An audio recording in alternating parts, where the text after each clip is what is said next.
Last July, I told you 25% of the Aston Martin Residences was on the market. Resales averaging a 21% gain after closing costs over what the original buyers paid the developer. 12 months later, that 21% has collapsed to approximately 9%. 42% of those resales sold at a loss after closing costs, and the financing mix behind those closings has shifted in ways worth understanding. This is year 2 of the Aston Martin Annual.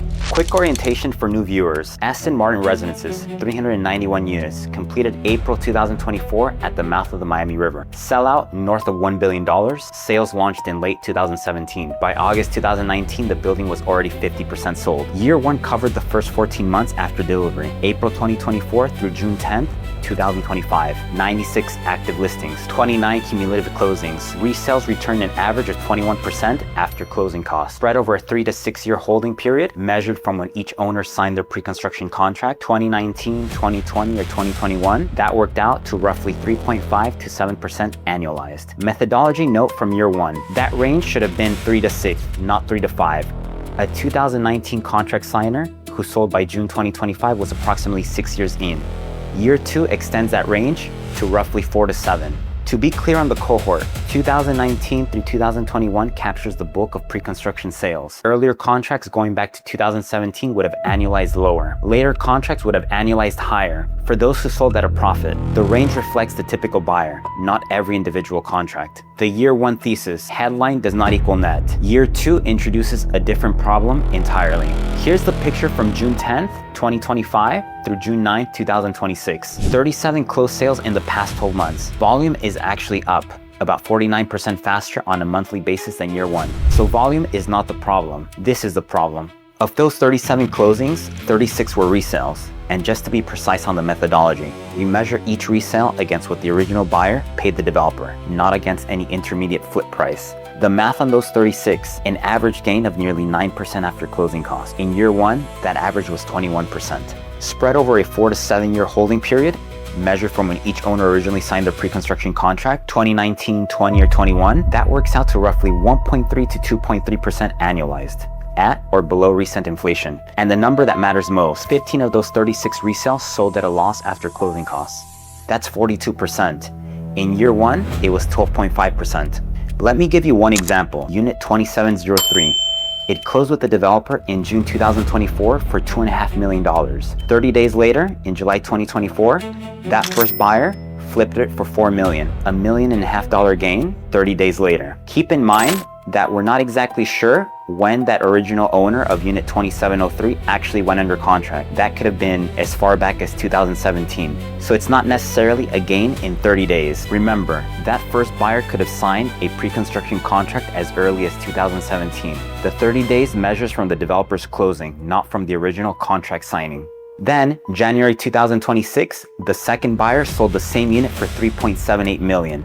Held 18 months, lost money on the trade. That's the spread year 2 disclosed. On inventory, 101 listings either expired, were withdrawn, or canceled in this 12-month window. Compare that to 19 in year 1. For every unit that sold in year 2, 2.73 listings came off the market without a sale. In year 1, for every sale, only 0.66 listings came off without selling. In plain English, owners didn't sell. The market simply ran out of patience for the price. Average cumulative days on market for the units currently listed, 308 days. In year 1, 174. Sellers are sitting on the market nearly twice as long. Most either eventually cut their price to sell or let the listing die. 2 civil complaints were filed in Miami-Dade Circuit Court in 2026 by the building's HOA, the 300 Biscayne Boulevard Way Condominium Association. Everything I'm about to describe is allegation, not finding. The developer denies the claims. No court has ruled. Complaint 1, filed February 3, 2026. Defendants include the developer and his affiliated companies. The complaint alleges undelivered amenities, a marina, a helipad, beach club access. The complaint alleges the developer-controlled board, which served until turnover in March 2025, raided association funds through bogus or inflated invoices. Damages start at $5 million. Complaint 2, filed April 15, 2026. The lead defendant is Riverwalk East Developments LLC, along with 16 firms involved in construction. The complaint alleges spalling concrete, exposed rebar, balcony defects, seawall corrosion. The association is asking the court to compel repairs. The developer's response? The allegations are unfounded. Both complaints are pending. Neither has been ruled on.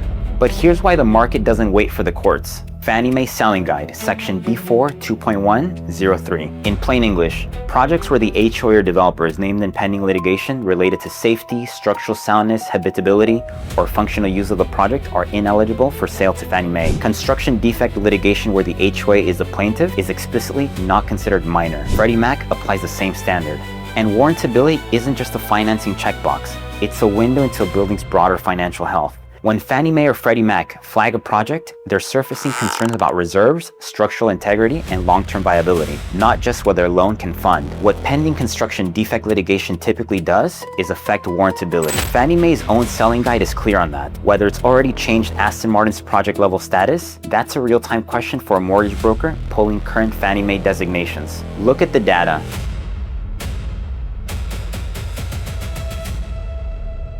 In year one, that's the building's first 29 closings. The financing mix was 72% cash, 24% conventional, the rest other terms. In year two, cash share held at 73%. The building was always cash heavy. That part hasn't changed. What did change is the financing mix underneath the cash share. Conventional dropped from 24% to 16%, and 8% of year two closings used creative structures that didn't exist in year one. Seller financing, loan assumptions. The cleanest signal is the most recent finance closing, May 2026, Unit 403C. The financing type was a non-qualified mortgage. That's a portfolio loan outside the conventional Fannie Mae and Freddie Mac framework. Non-QM lenders serve a range of buyers, and one of the reasons buyers go to non-QM is when conventional financing isn't available for the building. If the pool of buyers narrows further toward cash only, that puts downward pressure on prices. Some cash buyers don't even do the due diligence a lender would force on a finance deal, but they know cash gives them leverage. No financing contingency, faster close, and they use that leverage to push for bigger discounts. The cleanest test won't be this year. It'll be year three. What happens to contracts originated after the lawsuits? Now look at the listings versus the closings. There are 52 active listings on the MLS right now. 49 are resales, owners who bought from the developer and are now reselling. 3 are developer originals still being sold for the first time. 2 of those 49 sales had 1 or more intermediate sales between the original developer, closing, and the current listing. For those, we still use the original developer purchase price as the basis because that's the cleanest measure of what the building has done since it delivered. On those 49 resales, comparing the current asking price to what the original buyers paid the developer, the average premium is 59.46%. In year one, that number was 63. Sellers cut their asking premiums on average by 4 percentage points. Realized gains after estimated closing costs fell by 12. From 21% to 9%. Sellers are anchored to the original developer price plus expected appreciation. Buyers are potentially pricing in lawsuit risk plus warrantability friction. That mismatch is showing up in the data. 101 failed listings, longer days on market, lower realized gains. The downward correction I called out in year one is playing out. One more thing, the developer overhang. Riverwalk East Developments LLC, the same entity named in complaint 2, still owns 11 units at Aston Martin. Only 3 of those are on the MLS. The other 8 are sitting in shadow inventory, owned but not publicly for sale. So the real active supply isn't 52, it's closer to 60, about 15% of the building. That's the overhang the headline number doesn't show.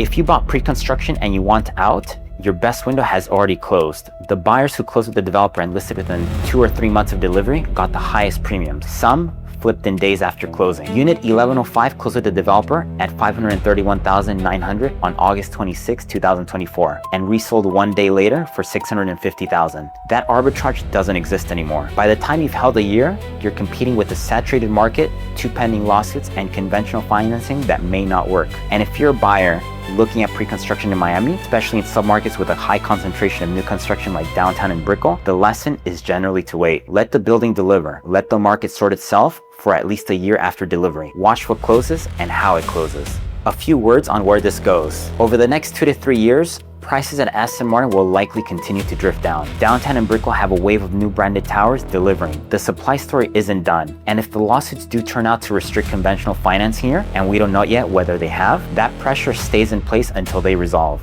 But here's the part to hold on to. Real estate doesn't go to zero. Even in war zones, real estate clears at some price. It's a tangible asset. Land has value, structure has value. The market eventually finds a bottom, and that bottom becomes an entry point. Aston Martin doesn't go to zero. It just keeps discovering its new floor. The bottom is unknown, but the bottom is bounded. Year 3 of the Aston Martin Annual drops July 1st, 2027. Same building, same framework, updated data.